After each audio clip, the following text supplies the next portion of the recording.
आज आफ्टरनून स्वागत है आपका कॉर्पोरेट कनेक्शन में। और बाजार की चाल में तेजी, ब्रॉडर मार्केट थोड़ी सी नरमी में, लेकिन ओवरऑल जो अंडरलाइंग करंट है मेरे ख्याल से वो बुलिश ही होगा। इस पूरे बाजार में अगर आईटी में किसी को रणनीति या एंट्री फिलहाल करनी हो तो कौन कौन से काउंटर्स हैं जो आपको लगता है कि अट्रैक्टिव रेट पर हैं फिलहाल?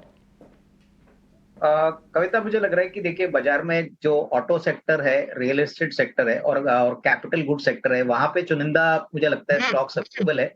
हमारा जो कैपिटल गुड्स का जो टॉप पिक है वो कमिंस इंडिया है। करीबन 1950 का रेट चल रहा है। हमको लग रहा है कि अगर साल भर की बात करें तो अराउंड 22-2300 का फेयर वैल्यू बैठता है। काफी अच्छा ट्रैक्शन हमको फर्स्ट हाफ में देखने को मिला है। प्लस कंपनी कर्जा मुक्त है, एमएनसी कंपनी है, तो यहाँ पे डेफिनेटली कैपिटल गुड्स सेक्टर का बेनिफिट इसको भी मिलना चाहिए।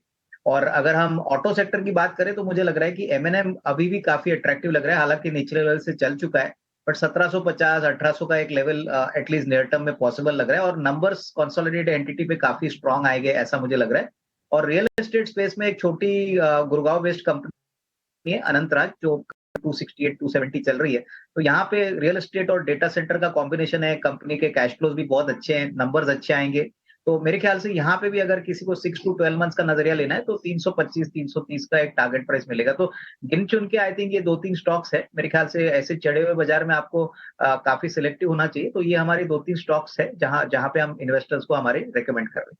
ये तो यहाँ पर कैपिटल गुड्स में क्यूमेंस इंडिया, ऑटो सेक्टर में एमएनएम और रियल एस्टेट में अनंतराज जो है आपकी पिक है। अच्छा, बैंक निफ्टी को लेकर आप अभी क्या व्यू आपका बनता हुआ दिखाई दे रहा है? क्या नई ऊंचाई की ओर तो वैसे भी हम देख रहे हैं कि ये बढ़ गया है, लेकिन क्या और आगे जा सकता है? नहीं, बिल्कुल। देखिए, बैंक निफ्टी में चलने का मेन कारण है कि बहुत समय तक PSU banks, private sector banks बिल्कुल चले नहीं थे। आई थिंक ये स्टेट इलेक्शंस के रिजल्ट्स के बाद एक बात क्लियर हुआ है कि जो गवर्नमेंट की स्पेंडिंग आएगी वो बेसिकली इंफ्रास्ट्रक्चर सेक्टर में, उसके बाद टिपिकली ऑटो सेक्टर में, उसके बाद काफी डिफेंस ऐसे सेक्टर्स में आने वाली है। और इनको अगर फंड करना है तो बैंकों की जरूरत लगेगी। तो मुझे लग रहा है कि कॉर्पोरेट ग्रोथ जो है, क्रेडिट ग्रोथ जो है वो 10-12% अभी है, तो वो डेफिनेटली आने वाले 6 महीने में भी सस्टेन होगा।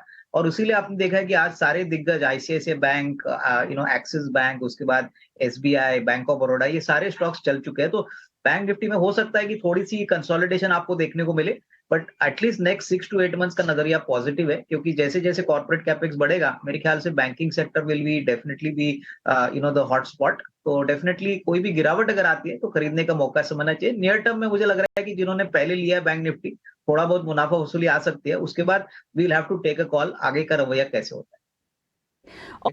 लगभग 20% की स्टेक की बिकवाली की थी 2700 करोड़ को लेके, लेकिन जो अब्जॉर्प्शन आया है वो बड़े हाथों से आया है। यहाँ पे Abu Dhabi investment authority, Goldman सैक्स, मॉर्गन स्टैनली जैसे दिग्गज एफआई प्लेयर्स ने बाइंग की है इन स्टॉक की। इसके अलावा डोमेस्टिक इंस्टीट्यूशंस में भी अच्छी पार्टिसिपेशन आई है। 361 वेल्थ मैनेजमेंट भी फोकस में रहेगा, जहाँ पे प्रमोटर्स ने लगभग 3% स्टेक की बिकवाली की है, जिसका वैल्यू 600 करोड़ पे आता है। और यहाँ पे जो बायर्स की अगर बात करें तो यहाँ पे आईसीआईसीआई प्रू म्यूचुअल फंड ने जो है लगभग 1% स्टेक की बाइंग की है। गुलशन पॉलीओल्स भी फोकस में रहेगा। यहाँ पे एक बड़ा ऑर्डर आया है, लगभग 570 करोड़ का ऑर्डर आया है इथेनॉल सप्लाई के लिए, और ये आया है ऑयल मार्केटिंग कंपनीज द्वारा। शीला फोम भी फोकस में रहेगा। उन्होंने कहा कि उनकी जो आर्म थी करलॉन, जिन्होंने इसी साल उन्होंने अक्वायर किया था जुलाई में, यहाँ पे उनकी आर्म के जो स्टैट्यूटरी ऑडिटर्स हैं एसआर बाटली बॉय, उन्होंने इस्तीफा दे दिया है। तो ये एक इम्पॉर्टेंट डेवलपमेंट आ रही है। इसके अलावा जुपिटर वैगन्स भी फोकस में रहेगा। इनका 403 करोड़ का क्यूआईपी रेज अब कंप्लीट हो चुका है। और अगर बात करें जो इम्पोर्टेंट अलर्टीज़ हैं जिनको जो है आप कह सकते हैं क्यूआईपी में पार्टिसिपेट किए, वो इंक्लूड करते हैं society general, HSBC mutual fund, बंधन म्यूचुअल फंड और मॉरिशस इन्वेस्टमेंट्स। सुबह से ही हम लगातार एक्सपर्ट से बात कर रहे हैं, आपसे भी बात की सुबह। देखिए, एफआईएस की खरीदारी का मोमेंटम तो अब जो वॉइसेस हम ले रहे हैं चैनल पर, सबका एक सुर में कहना है कि हो सकता है कि ये बरकरार रहे कुछ समय तक। और एसबीआई, एचपीसीएल जैसे कुछ स्टॉक्स हैं जहां पर अभी भी वैल्यूएशन अट्रैक्टिव है, खरीदारी की जा सकती है। आपका व्यू क्या बनता है इन स्टॉक्स पर?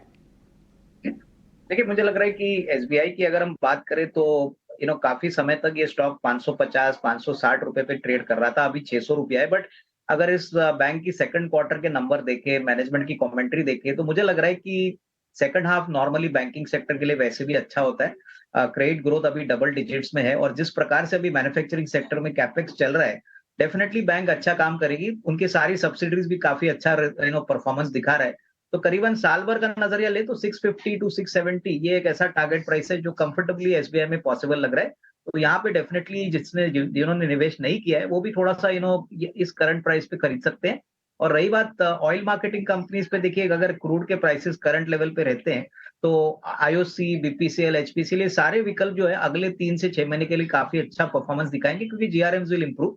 बट ये सारे मोमेंटम काउंटर्स है कि क्रूड का प्राइस काफी वोलेटाइल होता है, तो जैसे ही क्रूड का प्राइस बढ़ते रहेगा तो ऑब्वियसली इन शेयरों में थोड़ी बिकवाली आएगी। तो ये बात इन्वेस्टर्स को ध्यान में रखना चाहिए। मोमेंटम प्ले है ऑयल मार्केटिंग कंपनीज में आप कर सकते हैं, लेकिन अगर एसबीआई में आप एंटर करना चाहते हैं तो फिलहाल के लेवल्स अविनाश के मुताबिक अट्रैक्टिव हैं, लेकिन नजरिया अगर आप साल भर तक का रखते हैं तो 650 या 670 तक के लेवल्स आपको देखने को मिल सकते हैं। अच्छा, आईटी क्षेत्र पर फिलहाल जो रंग फीका पड़ता हुआ दिखाई दे रहा है अविनाश, यहाँ पर कोई खरीदारी इनिशिएट करनी चाहिए? देखिए आईटी सेक्टर में मुझे लग रहा है कि इस बाजार में थोड़ा सा मूवमेंट रिस्ट्रिक्टेड है क्योंकि मार्केट यहाँ पे थोड़ा सा ग्रोथ को लेके थोड़ा सा श्योर नहीं है। मेरे ख्याल से अगर नजरिया अगर थोड़ा सा मीडियम टू लॉन्ग टर्म है तो टीसीएस है, उसके बाद इन्फोसिस है। मेरे ख्याल से देखिए ये विकल्प तब रिस्क रिवॉर्ड देंगे जब टाइम फ्रेम इन्वेस्टर्स का थोड़ा लंबा हो। टीसीएस काफी अट्रैक्टिव वैल्यूएशंस पे चल रहा है। मेरे ख्याल से अगर किसी को इन्फोसिस में भी पैसा लगाना है तो अच्छी अच्छी एंट्री पॉइंट रहेगी, बट टाइम फ्रेम थोड़ा लंबा रखिए क्योंकि अगले 3-6 महीने में कोई बढ़त ना आए, लेकिन साल 1.5 साल में अगर कोई रखता है तो डेफिनेटली मुझे लगता है कि अच्छी खासी रिस्क रिवॉर्ड होगी। तो I think it should be more of a long term bet. Short term में कोई बड़ी रीरेटिंग आएगी ऐसा लगता है। अविनाश, दिसंबर का महीना है, अब ऐसे में हॉस्पिटैलिटी सेक्टर को लेकर हम शुरुआत में बात कर चुके हैं, लेकिन मोमेंटम प्ले अगर टूरिज्म क्यूएसआर में करना हो, खेलना हो तो कहाँ कहाँ किया जा सकता है? देखिए मेरे ख्याल से क्यूएसआर सेक्टर में तो क्लियरली एक दो विकल्प है, जैसे जुबिलेंट है, उसके बाद देवयानी इंटरनेशनल है। और हॉस्पिटैलिटी की बात करें तो we can not ignore large players like Indian hotels. मैं समझता हूँ कि डेफिनेटली जो ट्रैवल एजेंसीज है जैसे थॉमस कुक है, इज माई ट्रिप है, यहाँ पे भी आपको अच्छा खासा अट्रैक्शन मिलेगा क्योंकि अगले 6 महीने नॉर्मली टूरिज्म के लिए काफी अच्छे होते हैं। तो मैं समझता हूँ कि डेफिनेटली ग्लोबली अभी इंडिया इज अ हॉटस्पॉट, काफी इन्फ्लो ऑफ टूरिस्ट आ रहे हैं, इंडियंस भी अब्रॉड जा रहे हैं। तो जैसे मैंने कहा कि BLS also is also another stock representative of the hospitality space.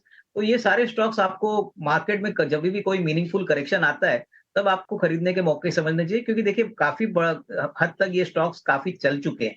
तो आपको अगर अच्छा रिस्क रिवॉर्ड चाहिए तो थोड़ा सा करेक्शन के लिए वेट करिए, जो मुझे लगता है थोड़े समय में आएगा। ऐसा नहीं कि बाजार सिर्फ ऊपर जाएगा, नीचे भी आएगा, और उस करेक्शन में आपको ऐसे स्टॉक्स पे फोकस करना चाहिए। मोमेंटम अगर आप प्ले करना चाहते हैं तो ये थीम्स और ये स्टॉक्स जिन पर नजर बनाकर रख सकते हैं। अविनाश, धन्यवाद आपका, आपने समय निकाला और दर्शकों को अपनी राय दी।